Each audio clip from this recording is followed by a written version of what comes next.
नमस्ते दोस्तों, आप सभी का हमारे YouTube चैनल पर स्वागत है। आप हमारे चैनल पर पहली बार आए हैं तो हमारे चैनल को सब्सक्राइब कर घंटी की बटन को दबा देना ताकि आप और भी इसी तरह नया कहानी देख सकते हो। धन्यवाद। यह कहानी है संबलपुर गांव की। संबलपुर गांव में ठंड का मौसम था। ठंड का मौसम ज़्यादा होने के कारण गांव के लोग अपने ही घर में रहा करते थे जैसे ही शाम हो जाती, क्योंकि शाम को ज़्यादा ही ठंडी हवा चलती थी, इसलिए गांव के लोग अपने ही घर में रहा करते थे। उसी गांव में रानी भी रहा करती थी। रानी बचपन से ही अनाथ थी, उसका इस दुनिया में कोई नहीं था। रानी अपने घर पर अकेला ही रहा करती थी। हे भगवान, इस गांव में कितनी ठंडी है। न जाने इस ठंडी हवा के कारण मेरी तो जान निकल जाएंगी। कब से ही हवा चल रही है, बंद होने का नाम ही नहीं ले रही है। ऐसे में मैं तो सो नहीं पाऊंगी और मेरे पास तो ओढ़ने और बिछाने के लिए भी कुछ नहीं है। मैं तो रात भर अकड़ कर मर ही जाऊंगी। हे भगवान, मेरी तो मदद करो। ठंडी ठंडी हवा चलने के कारण रानी भी बहुत परेशान थी। रानी के पास न ही कोई चादर था कि उससे ओढ़कर वह सो सके। रानी इसीलिए अपने रूम पर इधर से उधर चक्कर लगाती है। रानी को चक्कर काटते काटते काफी रात हो जाती है, तभी भी उसका नींद नहीं लगता है। रानी सोने के लिए बिस्तर पर चली जाती है, लेकिन ठंड के कारण वह कांपती ही रहती है। अगले दिन सुबह बेचारी रानी जैसे तैसे उस रात की ठंड को काट ही लेती है। तभी रानी उस ठंड से बचने के लिए कुछ न कुछ उपाय सोचती है। हे भगवान, कैसे न कैसे तो रात को नींद आ ही गई। अगर रात को ना सो पाती तो आज मैं जुकाम से लटपटाई पड़ी रहती। अब तो इस ठंडी से बचने के लिए कुछ न कुछ उपाय सोचना ही पड़ेगा। तभी रानी दूसरों के खेतों में काम करने के लिए चली जाती थी। रानी दूसरों के खेतों में काम कर कर थोड़े बहुत पैसे कमा लेती थी, जिससे वह अपने घर का गुजारा कर लेती थी। रानी खेतों में काम करने के बाद उस ठंड से बचने के लिए गांव के कोने कोने पर चली जाती है, ताकि वह कुछ लकड़ियां इकट्ठा कर कर रात को आराम से आग जलाकर उस ठंड से बच सके। रानी चलते चलते गांव के बाहर तालाब पर पहुंच जाती है। रानी को दिखता है कि तालाब के पास एक सूखा पेड़ था, उसकी टहनी पूरी सूख चुकी थी। तभी रानी उस सूखे पेड़ के पास चली जाती है और उस टहनी को छलांग लगाकर तोड़ना चाहती है, लेकिन वह टूटता ही नहीं है। तभी अचानक गांव के बाहर से समला काकी आती है। समला काकी उसी तालाब में से पानी भरकर अपने घर की ओर जाती रहती है। उसका ध्यान अचानक से रानी पर पड़ता है। रानी लकड़ी तोड़ती ही रहती है।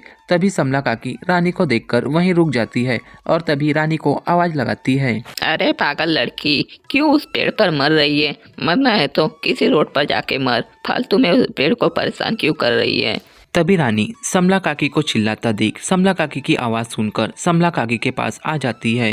अरे नहीं काकी, मैं उस पेड़ पर मर नहीं रही थी, बल्कि मैं उस पेड़ की टहनी को तोड़कर अपने घर पर ले जा रही थी, ताकि आज रात को मैं उसे जलाकर ठंड से बच पाऊँ, क्योंकि ठंड बहुत है ना।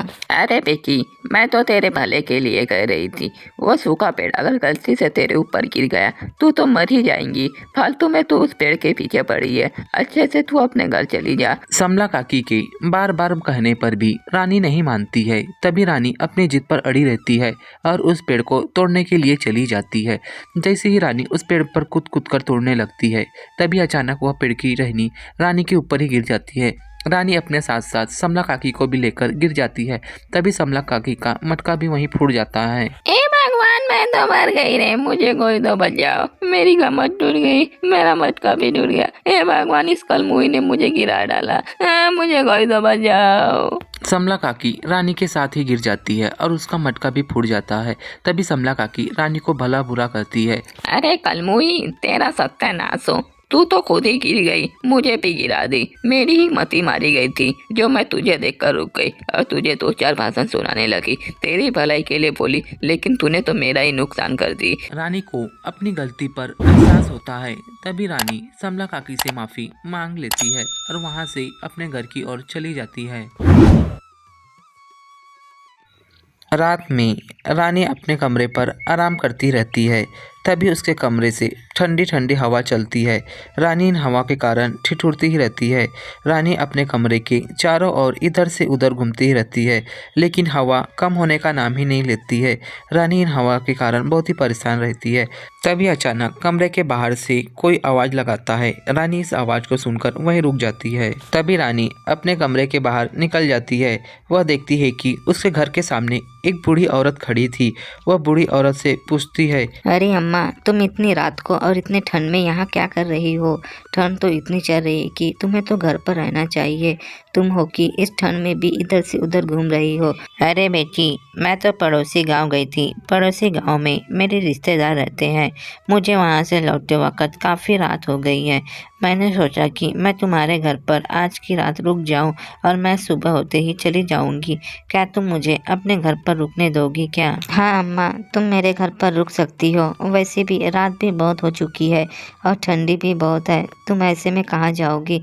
चलो तुम मेरे घर पर। रानी उस बूढ़ी औरत को अपने घर के अंदर ले जाती है। बूढ़ी औरत रानी के घर पर चली जाती है।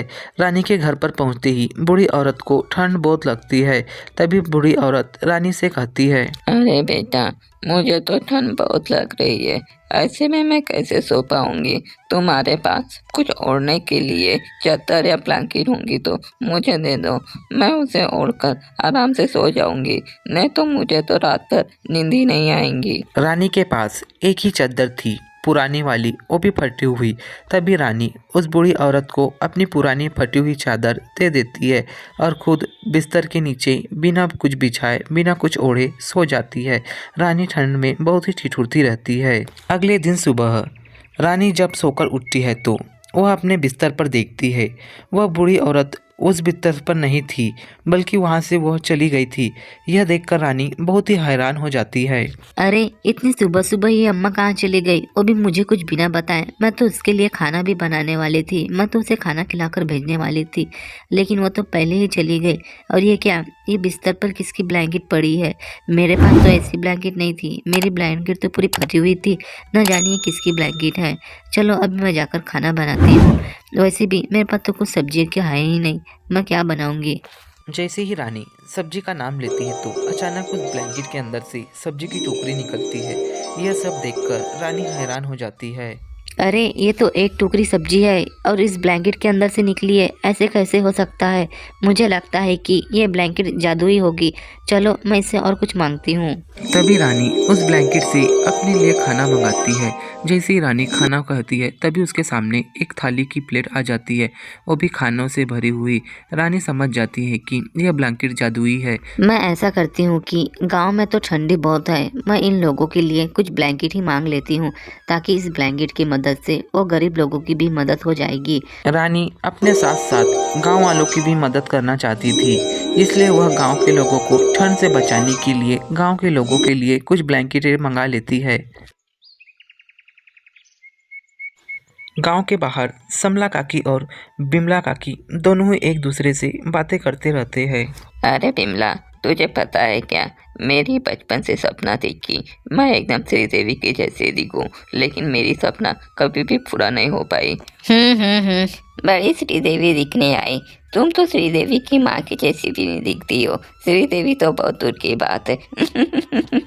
अरे समला, तुझसे तो कुछ बात करना ही बेकार है। फालतू में तुमसे बात कर कर मैंने भी अपना मूड खराब कर ली हूँ। तेरा तो कोई सपना उतना है ही नहीं। तू तो दूसरे का मजाक ही उड़ाती है। ना जाने तू इस अपने बेवड़े के साथ ही बहुत खुश होंगी ना। अरे तुम सही कह रही हो विमला दीदी। मेरा भी सपना था कि मैं भी किसी राजमहल में महारानी जैसी रहूं, जो मांगू वो मुझे मिल जाए। लेकिन मेरे माँ बाप ने इस बेवड़े के हाथ पर मुझे देखकर सबसे बड़ी गलती कर दी है। दिन रात पीते ही रहता है। ना मेरे सपने की कदर है, ना ही मेरी। तभी गांव के बाहर से समला काकी का पति मोहन आ रहा होता है, वो भी नशे की हालत में पूरा ही टून होकर। अरे समला, तू बड़ी आई महारानी बनने वाली, वो भी राजमहल की। अरे देख तेरा पति मोहन कैसे दारू की टून में आ रहा है। शराबी पति, जाओ उसे संभाल पहले। अरे बिमला बहन, उस शराबी को तो इधर आने दे। अभी बताती हूँ उसे कितना पीता है ना, उसका सारा नशा मैं निकालती हूँ। देखो उसे आने तो पहले। मोहन शराब के नशे में इतना टून होता है कि उसे कुछ पता ही नहीं चलता है। वह चलते चलते समला और बिमला के पास पहुंच जाता है। अरे छी छी छी छी, कितनी गंदी बात आ रही है तुम्हारे मुंह से।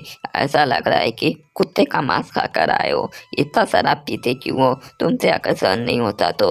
अरे भाग्यवान, तुम क्या कह रही हो? मैं वो भी शराब पिया हूँ।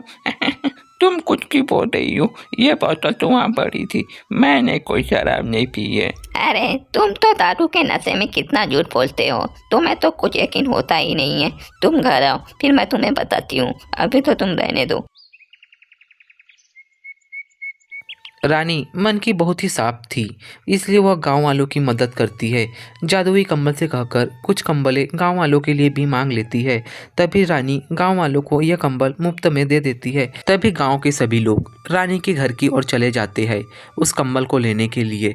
तभी रानी सभी लोगों को एक एक कर वो सारे कंबल सभी लोगों को दे देती है। रानी गाँव के सभी लोगों को कंबल देकर बहुत ही खुश हो जाती है। यह बात हवा की तरह धीरे धीरे कर गाँव के सभी लोगों को पता चल जाती है कि रानी ने सबको मुफ्त कंबल दिया है। जब रानी कंबल देकर अपने घर पर पहुंचती है तब वह अपने बिस्तर पर देखती है कि उसकी जादुई कंबल वहां से गायब थी। हे भगवान, ये कैसे हो सकता है? मैंने जादुई कंबल को भी उन कंबल के साथ किसी को दे दी क्या? हे भगवान, ये तो मैंने सबसे बड़ी गलती की है। गलती से वह जादुई कंबल किसी गलत इंसान के हाथ अगर लग गया तो वह न जाने उस कंबल का कैसे इस्तेमाल करेगा। हे भगवान, मुझे गाँव में जाकर जल्दी से उस जादुई कंबल को ढूंढना पड़ेगा। अगर वह गलत इंसान के हाथ लग गया तो न जाने वह अपने फायदे के लिए उस कंबल का कैसे न कैसे उपयोग करेगा। तभी रानी अपने जादुई कंबल को ढूंढने के लिए गांव में चली जाती है। वह चाहती थी कि उसकी जादुई कंबल किसी गलत इंसान के हाथ न पड़े। मोहन नशे की हालत में समला काकी से लड़ता है। अरे थमला, तुमने मुझे उस बिमला के सामने भला बुरा बोलकर बहुत ही बड़ी गलती की है। तुम्हें पता है ना, मैं कम दारू पीता हूँ, तभी भी तुम मुझे शराबी बोलती रहती हो। मैंने यार अपनी तारीफ करने वाले, अगर इतनी तुम्हें परवाह है तो दारू छोड़ क्यों नहीं देते हो? अपनी इज्जत की परवाह तो है ही नहीं और बोलने चले। मन करता है कि तुम्हारे कान के नीचे एक थप्पड़ ही मार दूं। समला काकी जैसी थप्पड़ मारने की बात करती है तो अचानक से मोहन को एक थप्पड़ हवा में ही लग जाती है। मोहन को नशे की हालत में जोर से थप्पड़ पड़ती है, तभी उसका सर चकराने लगता है। अरे कोई तो मुझे बचाओ, मुझे किसने इतने जोर से हवा में थप्पड़ मारी, मेरे गाल पूरे लाल हो गए, मुझे कोई तो बचाओ। अरे हाय, इसे किसने थप्पड़ मारी, वो भी इतने जोर से? मैंने तो सिर्फ थप्पड़ मारने की बात की थी, अचानक उसके गाल पे इतने जोर से थप्पड़ किसने मारी? तभी समला काकी वहां से अपने कमरे पर आ जाती है। अरे ये कंबल कितना पुराना दिख रहा है, इसे आज मैं धो ही देती हूँ ताकि और भी नया दिख सके। न जाने उस कलमुई ने कैसे कंबल दी है, आज मैं इसे धो ही देती हूँ। तभी समला काकी उस कंबल को अच्छी तरह से धोकर अपने घर के आंगन में रस्सी पर टांग देती है। अरे अब देखो, ये कंबल कितना नया दिख रहा है, वो भी मैंने अपने हाथों से धोई हूँ। कितना अच्छा दिख रहा है, इसे बाद में पहन लूंगी। समला काकी अपने घर के आंगन पर ही खड़ी रहती है। तभी उसके आंगन के सामने से एक साड़ी वाला जाते रहता है। उसके पास काफ़ी ढेर सारी साड़ी थी, वो भी रंग बिरंगी वाली, वो भी नई साड़ी। इसे देखकर समला काकी कुछ कहती है। अरे वाह वाह वाह, साड़ी हो तो ऐसे ही रंग बिरंगी, काश वैसी साड़ी मेरे पास भी होती तो मैं भी बहुत खुशी से उस साड़ी को पहन पाती। जैसे ही समला काकी उस साड़ी की तारीफ करती ही रहती है, तभी उसके हाथ पर एक साड़ी आ जाती है। समला काकी समझ नहीं पाती कि ये साड़ी कहाँ से आई है। अरे भाई, ये नई साड़ी मेरे हाथ पर अचानक कहाँ से आ गई?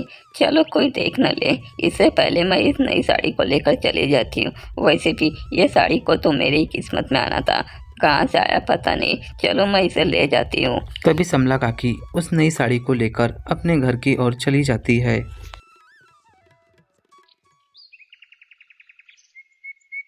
रानी अपने जादुई कंबल को सारा गांव में ढूंढ लेती है, लेकिन उसे उसका जादुई कंबल कहीं नहीं मिलती है। तभी वह खोजते खोजते समला काकी के आंगन में पहुंच जाती है। समला काकी उसे धोकर सुखाई रहती है। तभी रानी समझ जाती है कि वह उसी का ही जादुई कंबल है। अरे वाह, ये कंबल तो यहाँ है और मैं इसे सारे गांव में ढूंढ रही हूँ। चलो भगवान का लाख लाख शुक्रिया हो जो मुझे यह कंबल सही सलामत मिल गई। मैं इसे जल्दी से अपने घर ले जाती हूँ, नहीं तो कोई देख लेगा तो इसे गलत इस्तेमाल करेगा। तभी रानी अपने जादुई कंबल को अपने साथ लेकर अपने घर पहुंच जाती है। रानी उस कंबल को अपने घर पर रख देती है। तभी अचानक रानी को घर के बाहर से किसी का आवाज़ आता है। रानी जब घर के बाहर जाकर देखती है तब वह देखती है कि वही बुढ़िया उसके घर के सामने ही खड़ी रहती है। तभी रानी उस बुढ़िया से कहती है, अरे अम्मा, तुम तो उसी दिन आई थी ना। और अम्मा, तुम तो उस दिन ठहरी भी नहीं, तुम तो जल्दी ही निकल गई थी सुबह। मैं तो सोकर उठी तो मैंने तुम्हें बहुत ढूंढा, लेकिन आप मिले ही नहीं। हाँ बेटी, मैं वही बूढ़ी अम्मा हूँ। बेटी, मैं आज भी तुम्हारे घर रुकना चाहती हूँ।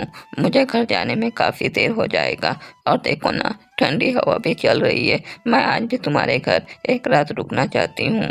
तभी रानी उस बुढ़िया को एक रात रुकने के लिए हाँ कह देती है। रानी उस बुढ़िया को लेकर अपने कमरे पर चली जाती है। कमरे पर पहुंचते ही बुढ़िया को ठंडी लगती है। तभी बुढ़िया रानी से एक कंबल मांगती है। तभी रानी उसे वही जादुई कंबल दे देती है। तभी बुढ़िया जादुई कंबल को लेकर अपने साथ सो जाती है और रानी अपने पुराने कंबल को ओढ़कर सोती है। अगले दिन सुबह रानी जैसे ही सोकर उठती है, वह देखती है कि वह बुढ़िया वहाँ से चली गई थी और वह इस बार अपने साथ साथ वह जादुई कंबल को भी लेकर चली गई थी। अरे ये अम्मा कहाँ चली गई इतनी सुबह सुबह, और अपने साथ साथ ये कंबल को भी लेकर गई है। अच्छा हो गया कि ये अपने साथ साथ कंबल को भी लेकर चली गई। भगवान का शुक्रिया हो कि इससे छुटकारा मिला। रानी अब बहुत खुश थी क्योंकि उसका जादुई कंबल सही सलामत जिसका था उसी के पास चले गया है। अब रानी दूसरों के खेतों पर जाकर पहले जैसा काम किया करती थी।